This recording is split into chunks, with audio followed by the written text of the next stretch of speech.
নবম pay scale এবং মহার্ঘ ভাতার যে সমস্যা ছিল সেই সমস্যা সমাধানের আশ্বাস দেওয়া হয়েছে। আপনারা দেখতে পাচ্ছেন এই মহার্ঘ ভাতা কি মার্চ মাসে পাবেন কিনা সে সম্পর্কে আজকের ভিডিওতে থাকবে।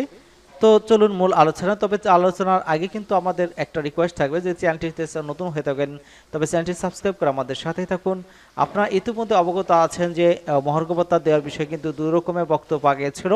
একটি হচ্ছে যে সরকারি যে কর্মচারীর পক্ষ থেকে যে দাবি করা হয়েছিল যে 50% মহার্ঘ ভাতা, তার পরিপ্রেক্ষিতে কিন্তু 15 সদস্য একটি প্রতিনিধি দল প্রধান উপদেষ্টার সাক্ষাৎ করতে গিয়েছিলেন।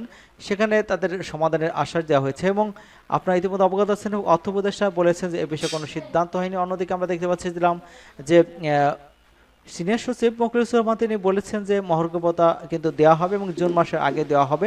এখানে যেটা বলছে যে 50% মহার্ঘ ভাতা এবং নবম পে স্কেল বাস্তবায়ন সহ 7 দফার দাবিতে আন্দোলনরত সরকারি চাকরিজীবীদের ঐক্য পরিষদের নেতাদের দাবি দ্রুত সমৃদ্ধ সমাধানের আশ্বাস দেওয়া হয়েছিল এবং দুপুরে 15 সদস্যের একটি প্রতিনিধি দল প্রধান উপদেষ্টার কাছে স্মারকলিপি দিতে যান।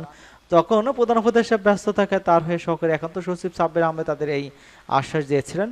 প্রধান উপদেষ্টার হয়ে ঐক্য পরিষদের নেতাদের সাব্বির আহমেদ বলেন, আপনাদের অনেক দুঃখ কষ্ট আছে, সেগুলো আমি দেখেছি। সেগুলোর মধ্যে অগ্রগতির দাবিগুলো দ্রুততম সময়ের মধ্যে সমাধানের জন্য সংশ্লিষ্ট কর্তৃপক্ষের কাছে পাঠিয়ে দেব। জানতে চাইলে প্রধান উপদেষ্টা এপিএস সাব্বির আহমেদ ঢাকা পোস্টকে বলেছেন যে 11 থেকে 20তম গ্রেডের কর্মকর্তা কর্মচারী একটি প্রতিনিধি দল প্রধান উপদেষ্টার কাছে স্মারকলিপি দিতে আসছিল। তবে তিনি রাষ্ট্র কাজে ব্যস্ত থাকা অর্থাৎ প্রধান উপদেষ্টা রাষ্ট্র কাজে ব্যস্ত থাকায় আমি ওনাদের সঙ্গে কথা বলে তার দ্রুত সময়ের মধ্যে সমাধানের চেষ্টা করতে সংশ্লিষ্ট মন্ত্রের কাছে পাঠিয়ে দিয়েছে। প্রধান উপদেষ্টা তার দাবির বিষয়ে কনসার্ন আছেন, আশা করছি দ্রুততম মধ্যে সমাধান করে দেওয়া হবে এবং আশ্বাসে ঐক্য পরিষদের আপাতত সন্তুষ্টি জানিয়েছেন বাংলাদেশ সরকারি কর্মচারী পরিষদের সাধারণ সম্পাদক এবং ঐক্য পরিষদের সমন্বয়ক আসাদুল ইসলাম ঢাকা পোস্টকে বলেছেন যে 2015 সালে সর্বশেষ যে পে স্কেল দেওয়া হয়েছিল প্রতি 4 বছর পর যে পে স্কেল দেওয়ার কথা থাকলো সেটি কিন্তু আর হয়নি। মাঝখানে 2টি পে স্কেল বকেয়া হয়েছে। অন্যদিকে দ্রব্যমূল্যের চরম ঊর্ধ্বগতির কারণে কিন্তু কর্মচারী জীবনযাপন করতে কিন্তু দারুণভাবে হিমশিম হচ্ছে এবং অনেকে কিন্তু ঋণগ্রস্ত হয়ে গেছেন। এসব বিষয় প্রধান উপদেষ্টার কাছে গিয়েছিলাম। প্রধান উপদেষ্টা রাষ্ট্রের কাজে ব্যস্ত থাকায় তার যে এপিএস আছেন সাব্বির আহমেদ তার সাথে তাদের দাবির কথাগুলো শুনেছেন এবং দ্রুততম সমৃদ্ধ সমাধানের আশ্বাস দিয়েছেন।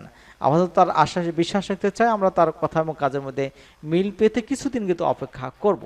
এখানে যেটা বলা হচ্ছে যে তাহলে কি মহার্ঘ ভাতা মার্চ মাসে পেতে হচ্ছে যাচ্ছেন। আপনারা ইতিমধ্যে অবগত হচ্ছে মহার্ঘ ভাতা দেওয়ার বিষয় কিন্তু বাংলাদেশ ব্যাংকের যে গভর্নর অর্থ উপদেষ্টা বলেছেন পে স্কেল আমরা দিতে পারবো না, কারণ পে স্কেল মানে শুধু বেতন বাড়ানো বরং এটির সাথে আরও অনেক কিছু জড়িত আছে এবং তাই নির্বাচিত সরকার দিবেন, তবে আমরা মহার্ঘ ভাতা বিষয়টা দেখছি কিছু করতে পারি কিনা এমন আশ্বাস দিয়েছেন। পরবর্তীতে আবার বাজার এবং অন্যান্য বিষয়ের সাথে মিলানো খুব একটা সহজ হবে না বলে কিছু নিরাশও করেছেন তিনি। কিছুদিন আগে অর্থ উপদেষ্টা বিভিন্ন সমালোচনামুখী ইউটার্ন নেন এবং মহার্ঘ ভাতার সিদ্ধান্ত একরকম স্থগিত করে দেয়।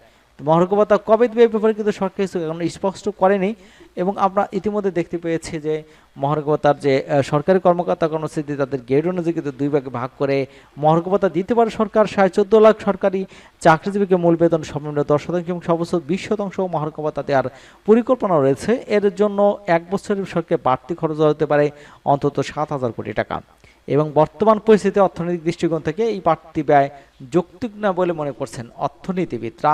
তবে এই মহার্ঘ ভাতা মার্চ মাসে হওয়ার সম্ভাবনা খুবই কম, কেননা ইতিমধ্যে যে 2টি মিটিং হয়েছে সেই মিটিং কিন্তু কোনো ফলপ্রসূ যে সিদ্ধান্ত সেটা আসেনি এবং ইতিমধ্যে কিন্তু অর্থ উপদেষ্টা ঘোষণা করেছে যে মহার্ঘ ভাতা বিষয়ে সিদ্ধান্ত হয়নি।